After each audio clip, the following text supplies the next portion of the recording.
വേമ്പനാട്ട് കായലിലുണ്ടായ ശക്തമായ കാറ്റിലും കോളിലും അകപ്പെട്ട മത്സ്യത്തൊഴിലാളിയെ ബോട്ട് ജീവനക്കാർ രക്ഷിച്ചു.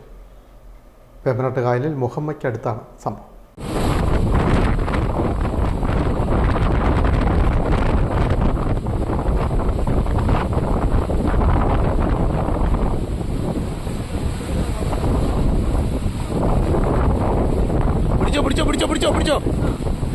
പിടിച്ചോ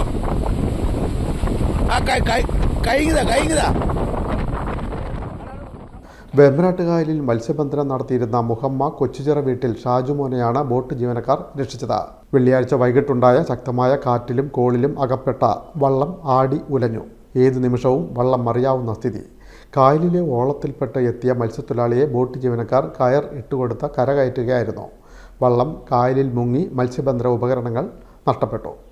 മത്സ്യത്തൊഴിലാളിയെ രക്ഷപ്പെടുത്തിയ ജലഗതാഗത വകുപ്പ് ജീവനക്കാരായ സന്ദീപ്, സുധീഷ്, ബിന്ദുരാജ്, ഷൈൻകുമാർ, രാജേഷ് കുമാർ എന്നിവരെ സ്റ്റേഷൻ മാസ്റ്റർ ഷാനവാസ് ഖാൻ അഭിനന്ദിച്ചു.